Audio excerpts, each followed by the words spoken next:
Hi friends, we studied in the last lecture that the geomorphology of the plains, that is the plains can be divided into four parts, that is Bhabar, Tarai, Bangar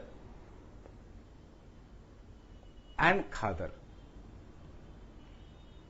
These are the four areas in which, or this is the geomorphology of the plains, that is the plains can be divided into the four different geomorphological structures, that is the Bhabar, Tarai, Bangar and Khadar. Now let us understand this in detail and then we will study what I have written on the board. But first let us understand the concept of this, and then this factual data is very easy to understand. Now what happens in geomorphology, we all have studied that when the river comes down from the mountains into the plain region. If a river is coming down from a mountain into the plain region, the river is shifting from the youthful stages to the mature stage. Why from youthful stage to the mature stage? Because there is decrease in the erosion capacity of a river, and because there is decrease in the erosion capacity of the river, there is a decrease in the carrying capacity, that is the sediment load carrying capacity of a river. And therefore as there is decrease in the load carrying capacity, अगर आपके पास बहुत ज़्यादा load है, so which load you will put first, the thinner one or the thick or the heavier one? Obviously you will put the heaviest load first if your energy is decreased. The same thing is done by the river. When the carrying capacity of a river is decreased, the heaviest load is put first, and then the amount of load and the size of the load goes on decreasing. We call this region as an alluvial fan region. Now, this alluvial fan region in India is called as either Bhabar region or Tarai region. Let us understand how. The rivers, when they come down from the Himalayas, into the plains, they deposit large amount of sediments along the foothills of the Himalayas. And which are the outermost Himalayas? These are the Shivaliks. So as a result, large amount of alluvial fans are formed, and this alluvial fans collect together, this alluvial fans coalesce together to form the Bhabar region. So in this Bhabar region, large amount of sediments are present. And because the amount of sediments are very large, यहाँ पे the sediment का, the porosity of these rocks in this region is very high. Porosity of the rocks in this region is very high, therefore the rivers will disappear or flow on the top. What do you mean by porosity? Porosity means the water can easily pass, and therefore because these rocks are very big in the alluvial fan, in the first part the river starts flowing underground. And because the river is flowing underground here, the river is not seen in this region. So this region where the river flows underground, this alluvial fan along the foothills of the Shivaliks is known as an Bhabar region. So what is a Bhabar region? Now let us study what is a Bhabar region. It is a narrow belt of 8 kilometers wide to 16 kilometers width. That means there is a difference in the width of this belt. It is 8 kilometers in width or it is around 16 kilometers in width. That means somewhere the width is higher, somewhere the width is narrower. Running along the foothills of the Shivaliks. They run along the foothills of the Shivaliks. So it is the northernmost part, is the Bhabar belt. River descend from the Shivaliks, deposit the sediments forming an alluvial fan. That is what we have studied in geomorphology, how the alluvial fan is created, and this is what I am repeating it here, that the rivers come down, forms an alluvial fan. And the porosity of the rocks in this belt is very high. So the porosity of the rocks in this belt is very high, and therefore the streams or the rivers disappear, or we can say therefore the streams sink and flow underground. Means under big rocks. Obviously, river is not human being that they will jump on the top of the rocks. River will start flowing from the ground. And therefore, because the river is flowing underground, this Bhabar belt is marked by dry river courses. Why? Because the porosity of the rocks is very high in this region, and therefore the rivers are flowing underground, and the rivers, as they are flowing underground, it is marked by dry river courses. And if the river course is dry, if the area is dry, is it suitable for agriculture? No. Therefore, this area is not suitable for agriculture. Therefore, this area is not suitable for agriculture. And what about vegetation in this region? The trees, because the water is flowing underground in this region, what about the trees? Can the trees grow on the rocks? Smaller trees? Can they grow on this rocks? The blue color line is below here, it is flowing underground. Can they grow on the rocks? Yes or no? Obviously not. And therefore in this region, some trees which are having very deep roots, they only can survive. That is, some very large trees can only survive in this region which are having deep roots and large roots. And therefore the trees with large roots can only thrive in this region. So what is the point you should remember about Bhabar? It is just to the north of the Shivalik ranges. It is marked by dry river courses. It consists of unsorted sediments and gravels who are having very high porosity, and therefore the river courses are very dry. And because the courses are dry, river water, the agriculture is not possible, and even the trees vegetation is trees with extremely large roots can grow in this region. This region, which is parallel to the Shivaliks, is known as Bhabar region. Now let us look at this diagram again. Now as the river water is going through this region, you can see the sediment deposits is very less, and hence the water is again exposed. Jab water is again exposed, what you say? It is a wet area, tair aana. Upar aa jana, tair aana, and therefore this belt is what is known as the Tarai belt of India.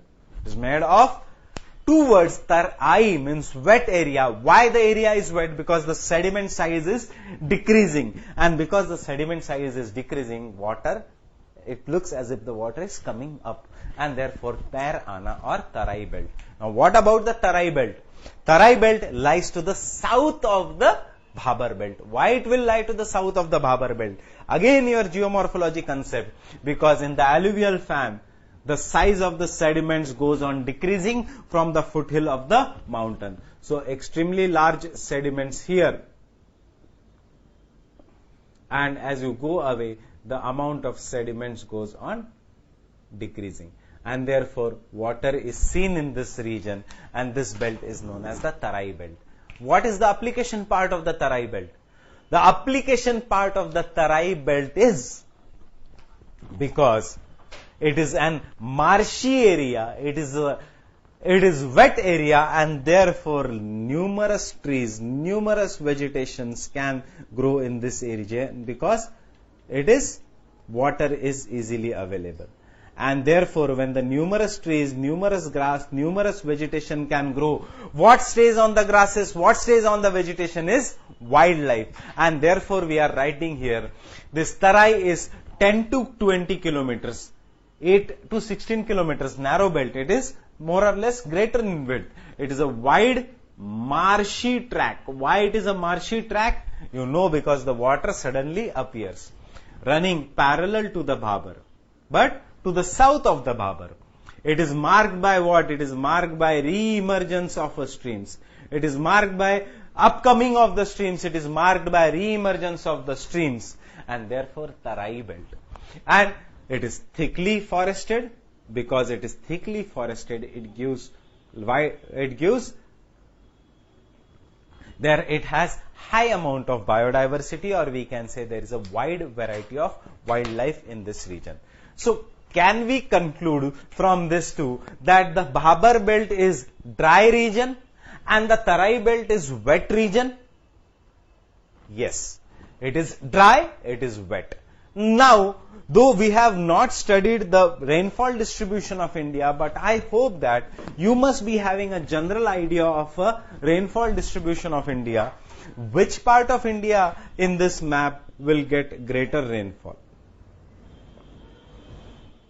Which part of India gets a big or more amount of rainfall? This eastern, northeastern part or the northwestern part? Where is Rajasthan desert? Northwest.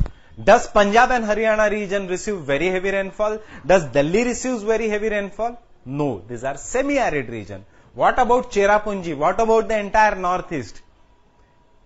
It receives very heavy rainfall. Therefore, it is a biodiversity hotspot. Therefore, it is an densely forested region.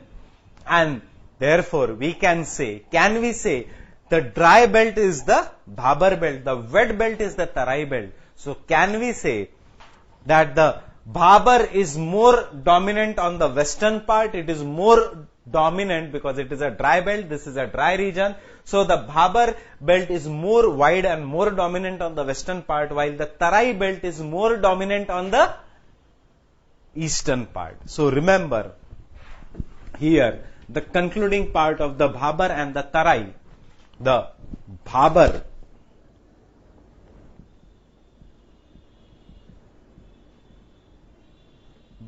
belt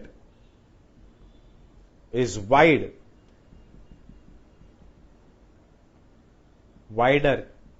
in the west,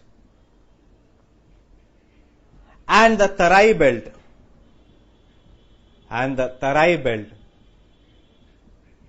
is wider in the east, and the Tarai belt is wider in the east.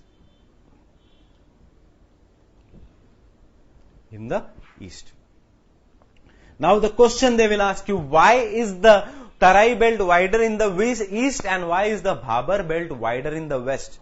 Because of the distribution of the rainfall. This is because or the eastern part receives more rainfall.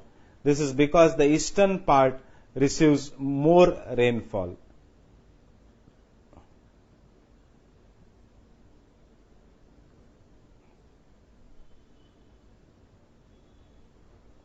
Than the western part.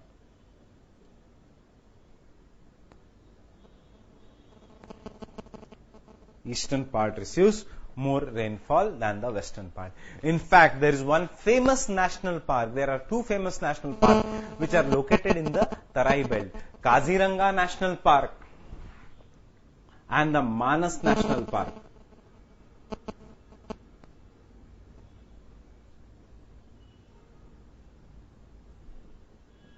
Are located in the Tarai belt region in the state of Assam, while Dudhwa National Park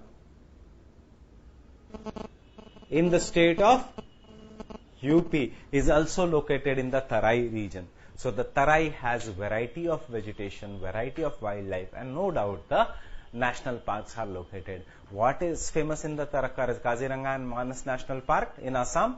One-horned rhino. While in Dudhwa, it is a tiger reserve. So, these are the two parts of the geomorphology of the Great Plains of India. But the geomorphology of the Great Plains of India does not stop at Bhabar, Tarai, Bangar. It also includes Bangar and Khadar. So, let us study what is Bangar and Khadar. Till the time, you take some time to write this down.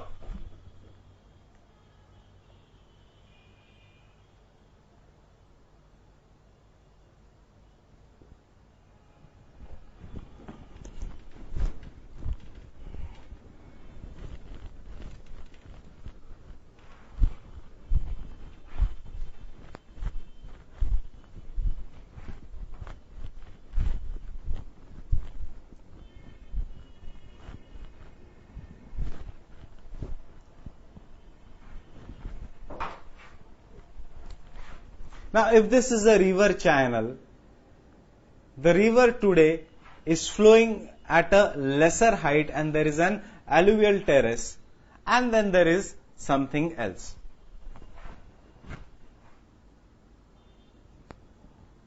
Today, the river is flowing at a lower through a lower channel. Why? Because the amount of water in the river has reduced over the years.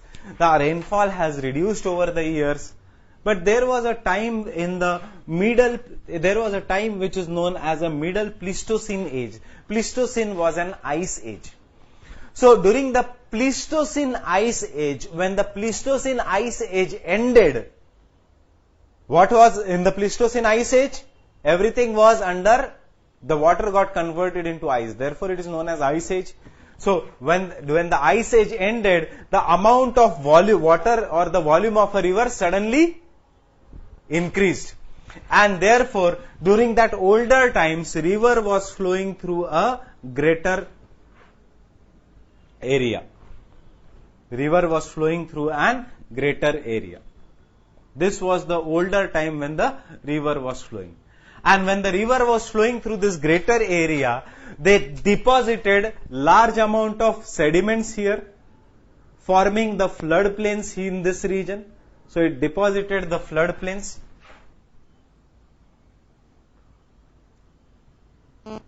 It deposited the floodplains in this.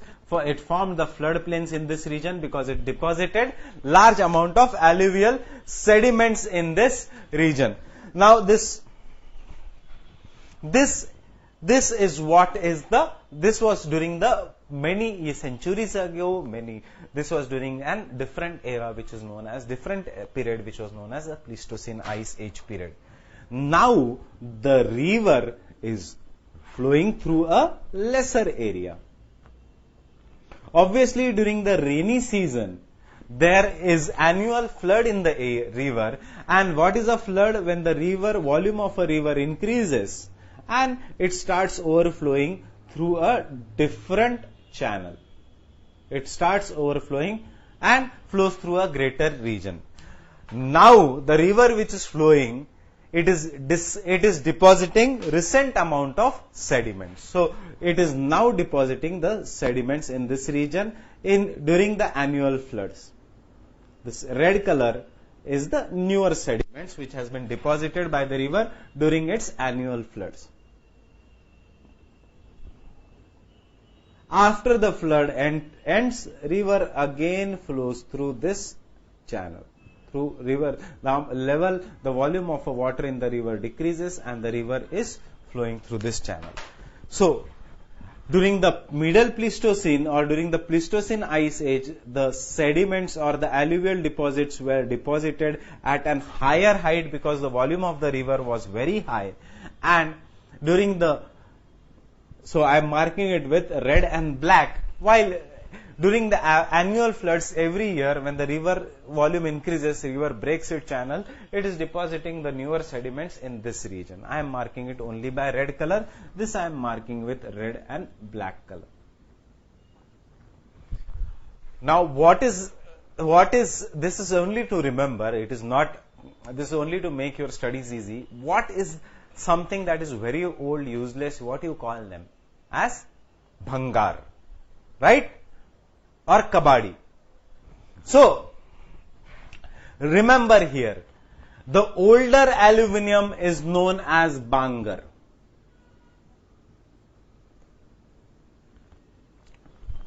And the newer aluminium is known as khadar. Is known as bangar. The older alluvium is known as bangar, while the newer alluvium is known as khadar. Are you getting how is the older alluvium being formed and how is the newer alluvium being formed? So bangar is made up of older alluvium. Old alluvium deposits. What is alluvium deposits? Deposits made by the river. It is made up of older alluvium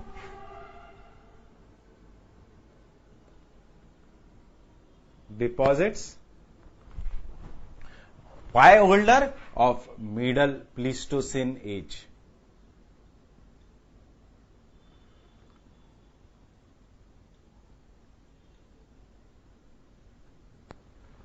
Of a Middle Pleistocene age.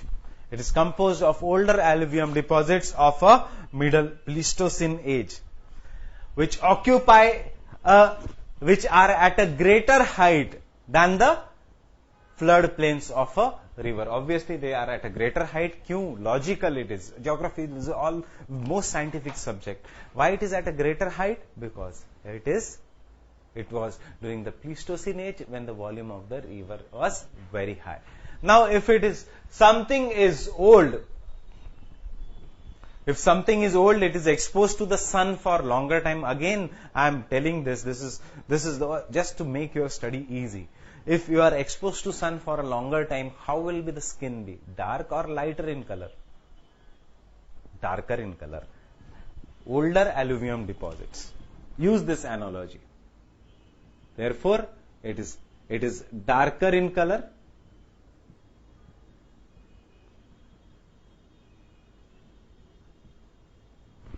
It is darker in color. It is darker in color, or it is dark in color. It is rich, or it has calcareous concretations. Calcareous concretations are sediment deposits which are rich in different minerals. Now it has some calcareous concretations.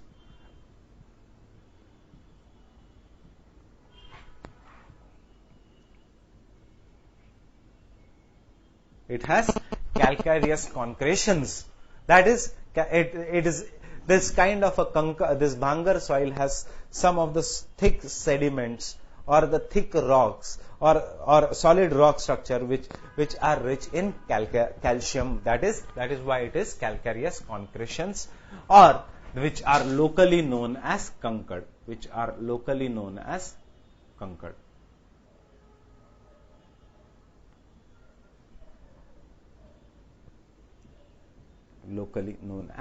concord. So it is rich in calcareous concretions which are known as concord. Now what about the khadar? The khadar composed of newer alluvium. It is composed of newer alluvium.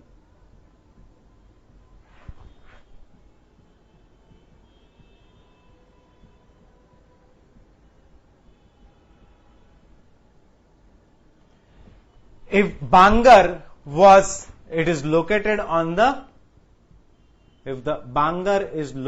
on alluvial terraces,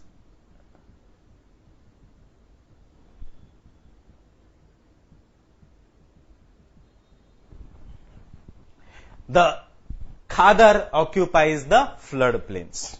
They are of recent origin, newer alluvium. They occupy the floodplains.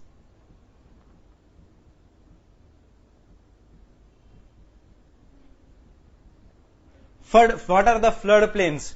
The plains which are formed by annual flood of a river are known as the flood plains. They occupy the flood plains which represent what? Recent flow of a river. They occupy the flood plains of a river. They are lighter in color.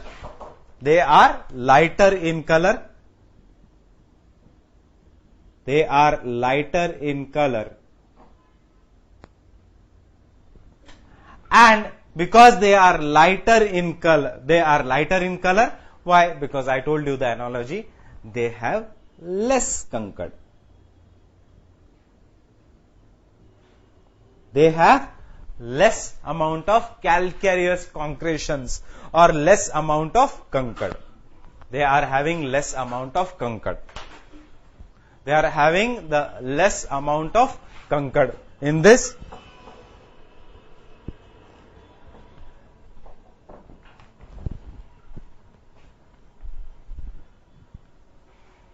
they are composed of newer alluvium, occupy the floodplains. They are lighter in color, have less concord. They are located on alluvial terraces. They are having major concretions, calcareous deposits. If you are finding this difficult concretions, then just remember calcium-rich deposits known as concord. Now, obviously, which will be fertile? Older one or newer one? What is happening every year? There is an increase in the flood plain of a river. There is increase in the volume of a river during the flood. River water flows to this level, the newer flood plains. Every year, new amount of alluvium is deposited, while the old amount of alluvium is carried by the river, while the newer alluvium is deposited. when the newer alluvium is deposited every year, how will it be? It will be obviously fertile. They are fertile, and therefore these are the areas are rich in agriculture. How rich in why rich in agriculture? Because after the floods, the volume of a river decreases, and therefore these are fertile. Because every year during the annual floods,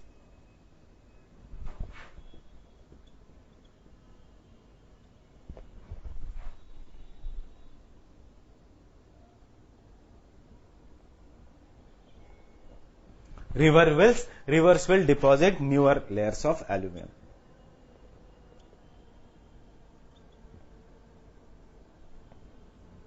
Rivers will deposit new alluvium. Because every year during the annual floods, the rivers will deposit new alluvium.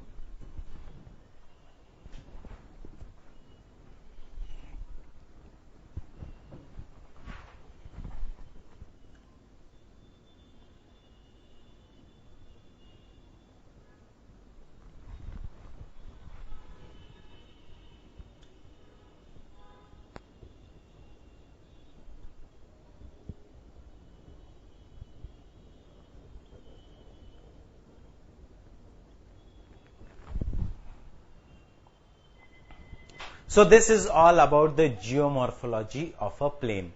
How is the geomorphology of a plain? It is made up of Bangar, Khadar, Bhabar, Tarai region. Not in this order. I will tell you the order. Let us revise what we have studied. I hope you have written this. You can take this down. You can pause the lecture and take this down. A very important topic from the plains for examination point of view.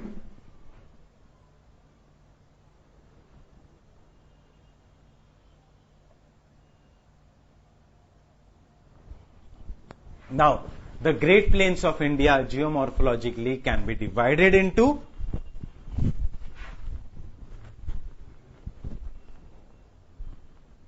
the Great Plains of India geomorphologically can be divided into Bhabar. What it is? Alluvial fan made up of large stones, unsorted sediments, and dry river courses.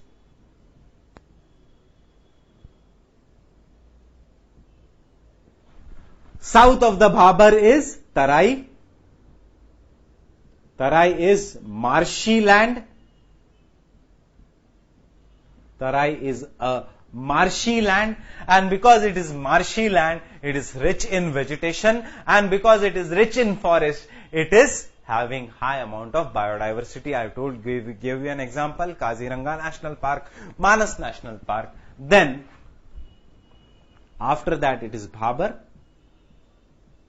Sorry, it is Bhangar. You can write it as Bangar, Bhangar, it does not matter. What it is? It is an older alluvium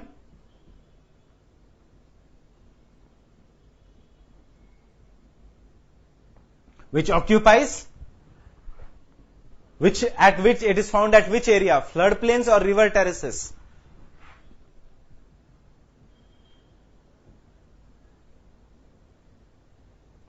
It is darker in color and it is rich in kankad. It is rich in kankad and tarai. And khadar. Khadar is newer alluvium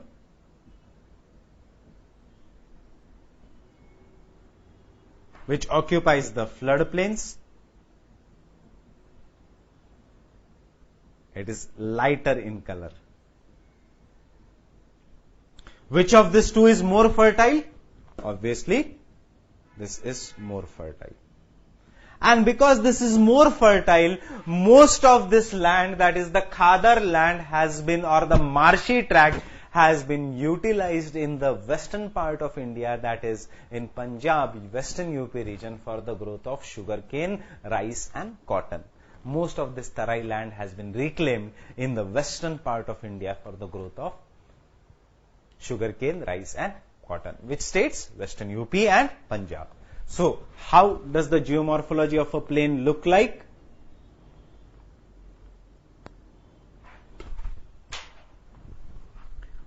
The larger track here and narrower here is which range? It is the Bhabur here. On the other hand, exactly opposite, narrower here while wider in the west is the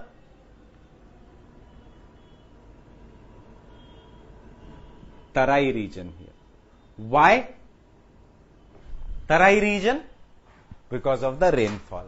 And then you have Bangar and Khadar, but it will depend on the flow of a river. But as in India, the major river is river Ganga, you can say Bangar and then Khadar, or north and south. So this is all about the geomorphology of a plain.